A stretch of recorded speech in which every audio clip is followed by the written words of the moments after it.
Now that you know how to graph all of our trig functions, we're going to now practice writing an equation. We're going to specifically look at writing equations for sine and cosine functions, keeping in mind that writing a sine function is just as simple as writing a cosine function, just depending upon its horizontal shift. So starting off with, we're going to be looking at equations in the form y equals a times the sine of b times the quantity of x minus c plus d. This is the same function that we looked at before when we were working with graphing them. So now we're just going to go vice versa.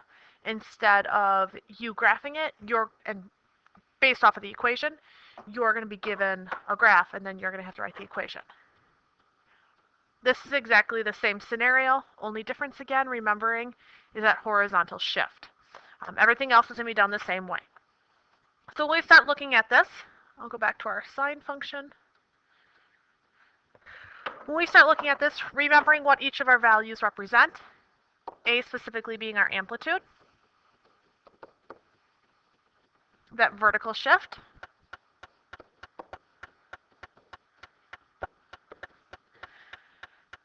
if you want to look at your amplitude, the amplitude is that distance from your midline up to your max, or from your midline down to your min, or half that total max to min difference. I'm just looking at how far up does it go, keeping in mind our traditional non-stretched function is going to have a length of 1 from your midline to your max. So look at that distance. B is the other stretch factor to it. Oh, and I said shift here for A, I'm sorry. A is your vertical stretch. Sorry about that. And then B is your horizontal stretch.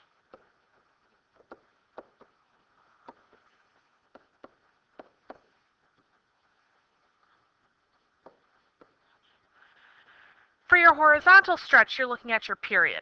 So keep in mind that this is connected to the period.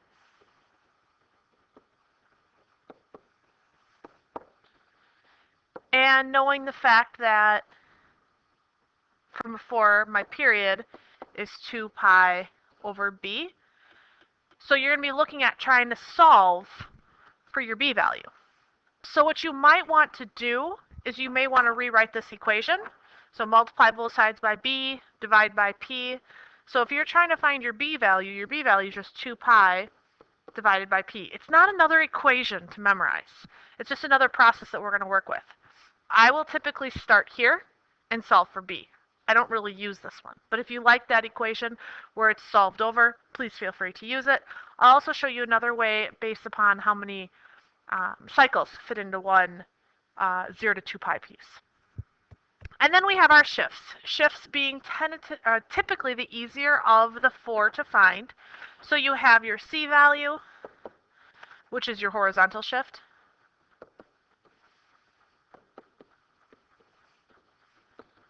And then also you have your D value, which is your midline, which is that vertical shift. So if you can figure out where your middle of the road value is between your max and your min, that's your D value every time. So D probably is the most easiest. C, depending upon if you write a sine function or a cosine function, sometimes it might be easier to write one versus the other because it might not have a shift. And then your period by far is probably the hardest, and then your amplitude, just figuring out how far from your midline up to your max it is. We will start with our period. Just like we start with our period when we graph, we're also going to start with our period when we're writing equations. We know this stuff already. I mean, this is things that we've done already, but just kind of making sure that you're comfortable with this now that we're going to write equations. If you're still not comfortable with this content, you need to go back and make sure you practice a few more graphs. Because once you know how to graph them, the equations come really easy from it. But you have to understand the process and what you're doing behind the scenes when you're graphing it. Because you can always check these too. Once you write the equation, feel free to go back, check your work, graph it, see if it works out, see if you actually get the graph that they started with. So to begin with, just a quick kind of step-by-step process for you. The first thing we're going to do is find a period. Always try to find that period first, keeping in mind your formula. your period is 2 pi over b for every sine and cosine function that we do. Again, you can go back through and figure that part of it out if you know what your period is. So you have to figure out what the length of a period is. So think about, to find this p-value, you're going to be looking for different things. You're going to be looking from max to max. How far did it take me? So this would be a graph. How far did it take me to get from max to max? What is this distance? Or, continue this out just a little bit, I could look from min to min. How far is this? They're going to be the same. Option 3, I guess. Here's my midline. Go from midline to 2 midlines out, because that's one complete cycle. So figure out how far that distance is. All 3 of those are going to give you the exact same period. So that's one way to find your period. You plug that in for p. Say your period is pi. It occurs every pi. You plug pi in for p. Now I solve. Multiply by b. Divide by your period. Divide by your period, yes, which is pi. So it's 2 pi over pi. Therefore, my b value is 2. So then I go back into my equation. I know my b value, and then I keep going with the rest of my information. So that's one of the ways to find your period. Another way to find your period is finding how many cycles fall in there. Keeping in mind, our period is 2 pi divided by b, which means from start to start, if you think about your unit circle, start to start for one function all the way around is 2 pi. However, we may shorten that period, and so now instead our period is pi. Well, if our period is pi, when I graph it, from 0 to pi, if I'm going to do a sine, it starts at 0, halfway is 0, halfway is pi, max min. Here's one cycle. So if I'm looking from 0 to 2 pi, there's one more complete cycle. So how many total cycles fall between 0 and 2 pi? There's one of them here and another one here. That only works, however, if it's exactly falling within there. But sometimes you might not be able to see what one period is, like where it goes from start to start. You may instead be able to count. And I'm going to give you an example of that today so you can take a look at it. But that's what this piece means here. 2 pi over b, you're trying to figure out how many cycles fall between 0 and 2 pi. Step number 2. So that's all the work finding your period. Step number 2 is you're going to have to find your a and d. That's dealing with the vertical pieces. So for your a, you're finding your amplitude. And for d, you're finding your midline. So it might be easiest to find your midline first, and then figure out how many spaces up to your max, or how many spaces from your midline to your min, and that's going to give you your a value. So if you find where your midline's located, then you have to figure out how far up to your max or how far down to your min. So that gives you your a and d. That's your vertical pieces. And then lastly, step number 3 is going to deal with your horizontal shift. So here you have to decide, is this going to be a sine function or a cosine function? Because that's going to change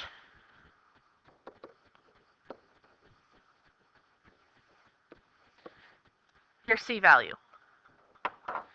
C value being your horizontal shift. And I saved this till the end because by going until the end with this, I could write both a sine and a cosine function. And the majority of our problems, you should fairly easily be able to write either a sine or a cosine given another one. So you should be able to write both functions. Given a graph, write the sine equation for it, write the cosine equation for it. So there's all the backlog to the information you're going to need for when we start graphing them. So I have a couple of graphs here for you that we're going to write equations for. So based on the graph, we need to figure out step number 1, period. So initially, I'm going to look period max to max, or min to min, or midline to two midlines, what those distances are. No matter which method I use, I'm going to get the exact same thing. So pick whatever is easiest to find, and depending on problems, one way might be easier than others. In this case, since my max starts at 0, my next max is at pi over 2, I instantly know that my period for this problem from start to start is pi over 2.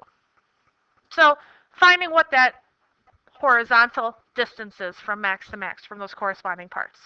So since my period is pi over 2, my formula, which was P equals 2 pi over B, I'm going to put pi over 2 in for my period,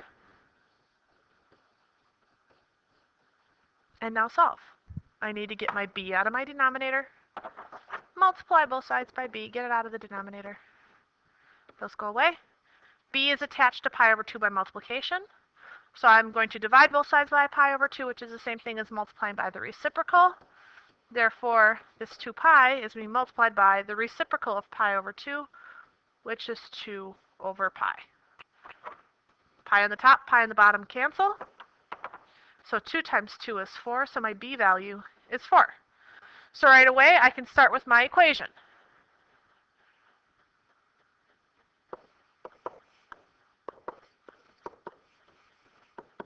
So my B value is 4. Those are the 4 pieces I'm going to have to figure out. Some of those values might be 1s or 0s, but I can start going through all of my information.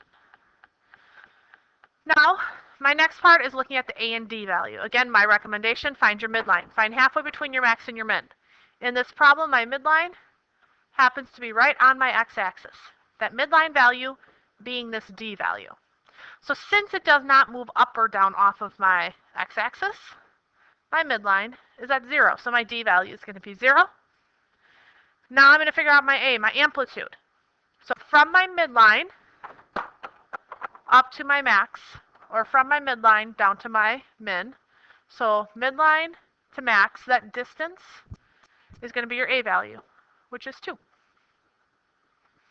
And then C again will be based on whether this is going to be a sine or a cosine graph. So for my C, I'm going to start by looking at where does this cross my y-axis. Is that a helpful piece? Because if it crosses my y-axis, then I might not have to have C value in there. Other times it just might make it a little easier to see, so it kind of depends upon the scenario. If you remember, for my cosine graphs have a y-intercept at the max. In the past, I've typically said it starts at your max, but realistically, cosine doesn't start anywhere. It keeps going in both directions forever. So I'm looking for what that y-intercept is for cosine. So my y-intercept for cosine is up at its max. Here's the max in my graph. Therefore, I'm going to pick a cosine equation. If it's had a y-intercept at a midline going up, then I'm going to pick my sine function. So you'll see all of these when we're going through examples. So therefore, there is no horizontal shift because my max physically lies on my y-axis. So therefore, my C value is going to be 0. So now I can write my equation.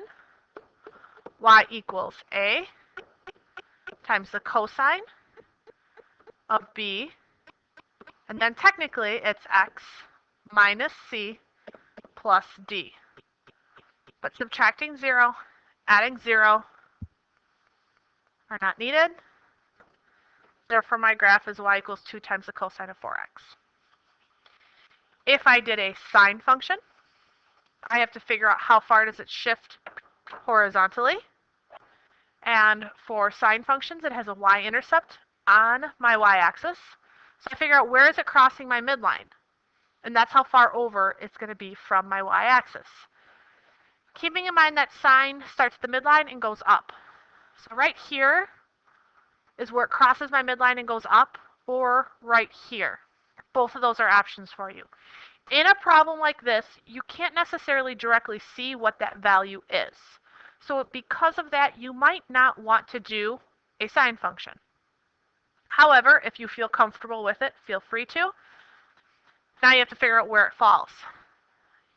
This is pi over 2. Therefore, halfway between at this spot is pi over 4. And then if I want to look halfway between here and 0, that's here, because it's half of it. So it's pi over 8. So this part here is technically pi over 8. It's shifting towards the left.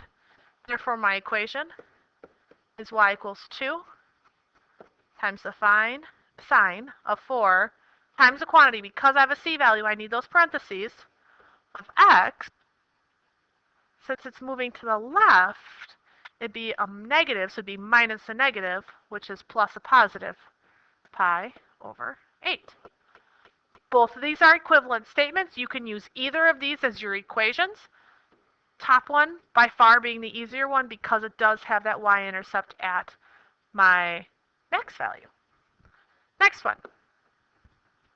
In this one, I'm asking you to write a sine equation, and I'm actually asking you to write a sine equation because it's easier to write a sine equation for this than writing a cosine equation. So, first things first, finding that period. Figuring out where max to max falls, where min to min falls, where midline to two more midlines fall. When I do all of that, there's a problem with it. Not that it's wrong, it just makes it harder. Max to max, I can guess where that falls, but I don't know exactly where it falls because it doesn't fall specifically on tick marks or on crosses. Min to min, okay, this one starts at pi over 2, which is okay, but this one doesn't fall in an exact spot. Or midline to two midlines. None of those fall exact tick to tick marks, so therefore I'm going to have to approximate it, which is not okay. It gives you an idea so that you know later on if your answer is correct. However, I need to find exactly what this is. So in order to figure out exactly what my period is, this is that second for instance case. In the last problem, I was able to go max to max, knowing my period was pi over 2. Found my p value. In this problem, I'm not going to find p, I'm actually going to directly find b. So this is case number 2 in how to find your period, or the b part of your equation. I need to figure out how many full cycles fit between 0 and 2 pi. So if I can figure out how many full cycles fit within there, that gives me my b value, which is actually how the 2 pi over b comes up to give me a specific period. So I go through and I find a full cycle. Upswing, down, up. Upswing, down, up. Upswing, down, up. So there are 3 complete cycles from 0 to 2 pi. Since there are 3 complete cycles,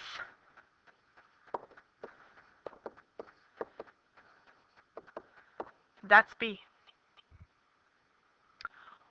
So 1 period is 2 pi over 3. 2 pi over 3.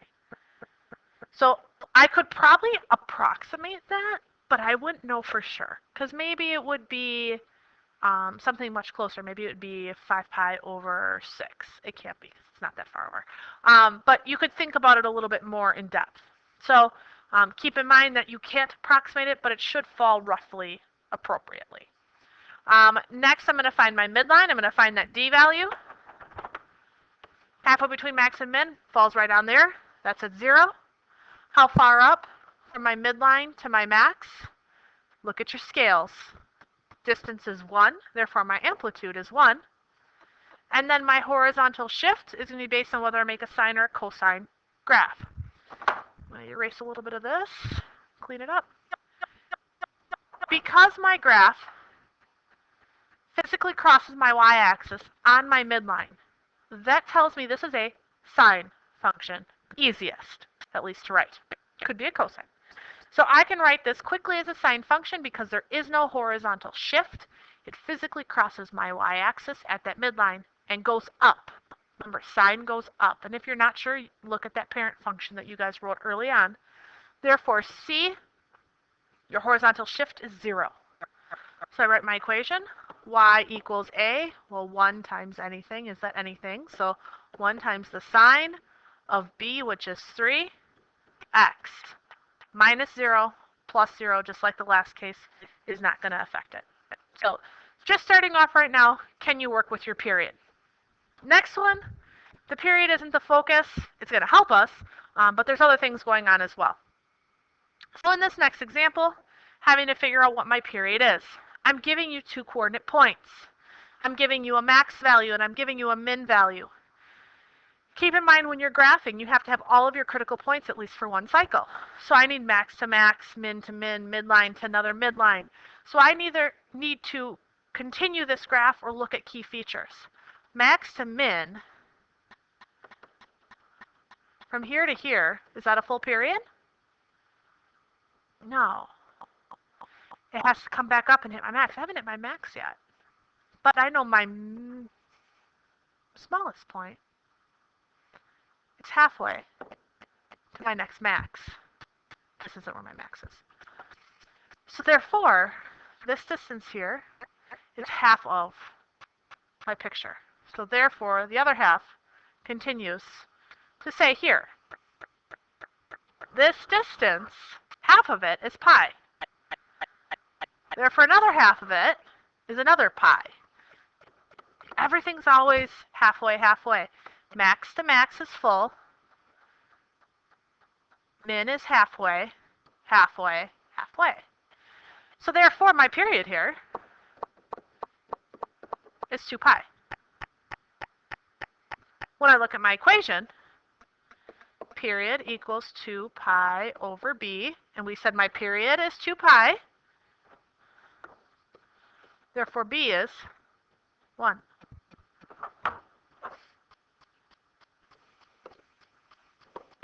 So I now know my b value is 1. Now, as I continue to go through, clean this up, finding that d value, finding my midline, halfway between my max and my min. These coordinate points help me greatly because if it was a half and negative 3/4, I'm going to have to do a little bit of algebra between there because I know my midline falls halfway between. It's the average. Add them up, divide. So be careful with that. Don't just assume you know what it is. Think through the math. So halfway between a positive 1/2 and negative 1/2 is 0, which means my d value is 0. So my vertical shift is 0. Now I have to find my amplitude. My amplitude, again, being that distance from my midline to my max. So there's my amplitude, which is 1/2. So my a value is 1/2. And then I have to figure out my horizontal shift. In this case, my max value starts on my y-axis. As soon as your max value starts on your y-axis, you're writing a cosine equation. Since it lands on there, my horizontal shift is 0. So write your equation. Y equals 1/2 a times the cosine of b, which is 1, x minus 0 plus 0, which really means this simplifies, and do write a simplified equation. Y equals 1/2 times the cosine of x. If you want to do your sine function, to do sine, I have to figure out how far does it shift over from my midline on the upswing. One option is continuing this in this direction. And I have to know that point. Where does it cross? Because that's from my midline to my upswing.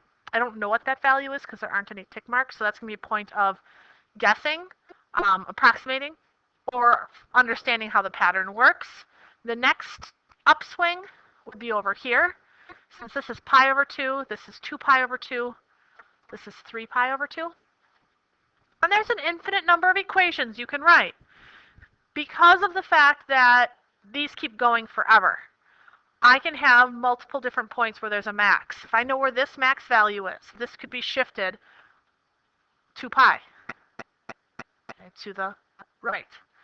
So keep that in mind. So if I'm going to write my sine equation, 1/2 times the sine of x, my x value this time is going to be shifting 3 pi over 2 to the right, so it stays a minus 3 pi over 2. Your equation is always minus, but if I'm going in the negative direction, it's going to be minus a negative, which makes it positive, so please be careful there. If I thought through this process, this is going by pi over, this is pi over 2, 2 pi over 2, 3 pi over 2, so therefore in the negative direction, this would be negative pi over 2. So if that were the case, I could write this, y equals 1/2 times the sine of x plus, because it's moving in the negative direction, so minus a negative, pi over 2. And for the last problem, I'm going to give you a few hints on this, and then I want you to work through it. Pause it, work through the problem, get your equation, and then I'll quickly walk you through a few different things. Keep in mind for this function, I'm only giving you 2 coordinate points. However, the 2 coordinate points I'm giving you are the 2 most important points, your max and your min. So pause it at this point, find your period. From your period, I'll then continue to work forward. So go ahead and pause now. So for my period, figuring out what one complete cycle is, I know that half a cycle goes from my max to my min, okay, or from a midline to an appropriate piece along the way. Midlines are a little harder to work with. Maxes to mins or mins to maxes are the easiest ways to go. That's halfway. So I need to figure out what that horizontal distance is. Let's think for a second. If this value, instead of being at 2 pi over 3, let's say that value was 1. And let's say instead of this x value being at 2 pi, let's say this x value was at 6. What's the difference between 1 and 6? What's this length? Hopefully you just figured out it's 5. Well, how do you find that? You subtract. 6 minus 1 is 5. So you do exactly the same thing, but we have to work with fractions. So it's 2 pi minus 2 pi over 3. Keeping in mind, those fractions have been coming at you since 3rd and 4th grade. Subtracting, get that common denominator. This needs a denominator of 3. However, 2 pi and 2 pi over 3 are very different. I multiplied the bottom by 3, so I multiplied the top by 3, which gives me 6 pi over 3, because 6 divided by 3 is 2. So 6 pi over 3 minus 2 pi over 3 gives me 4 pi over 3. But that's not my period. That's half of my period. That gives me this horizontal distance. However, I need to go back up to my next max, so I need to find this horizontal distance. So this is 4 pi over 3 and 4 pi over 3, which gives me 8 pi over 3. So my period is 8 pi over 3. If you got stuck on your period and stopped doing the problem, please pause now and continue. Okay, so now that I have my period, I set that up into my equation, just like we were doing before. Period equals 2 pi over b. So 8 pi over 3 equals 2 pi over b. Multiply by b to get it out of the denominator. Now I've got to get rid of the 8 pi over 3. So I divide both sides by that, which is the same thing as multiplying by the reciprocal. So the reciprocal of 8 pi over 3 is 3 over 8 pi. Pi's cancel. 2 goes into 2 once. 2 goes into 8 4 times. Therefore, my b value is 3/4. Okay, all that work just to find b. So in my list, I'll make my list over here. A. So b is 3/4. Okay, so now I go to my midline. It's going to tell me my d value. My midline falls halfway between my max and my min. I apologize if my approximation is not very good, but it's going up and down. My up and down values are those y values. So it's halfway between 9 and 5. Add them up. Divide by 2. What does it equal? 7. That's pretty good. I was right on. So that's at 7. So my midline's at 7. Now I have to figure out what my amplitude is. How far is it from my midline up to my max?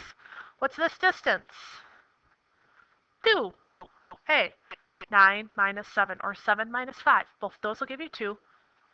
And lastly, I have to find my horizontal shift. My horizontal shift value, again, depending upon whether I'm doing sine or cosine. In this case, if I'm going to do my sine value, I have to figure out where does it go from my upswing on my midline. It looks like it may cross there, but I don't know for sure. Otherwise, I have to figure out where it crosses there, but I don't know for sure. The only thing I know for sure is that's my max value at 2 pi over 3/9. Because of that, since I know my max value, I'm going to do my cosine equation, because all cosine equations have a y-intercept as its max. So if I'm going to do a cosine, my c value, how far over did it shift? It's the x value of your max. So it's 2 pi over 3. So I can now write my equation. Y equals 2 times the cosine of 3/4 times the quantity of x minus c, so minus 2 pi over 3, plus d, which is 7. So this graph had a mix of everything in there. This graph also had just 2 points in there, which then makes you think about this a little bit more in depth. So now you should be able to write equations for any kind of function based on its graph.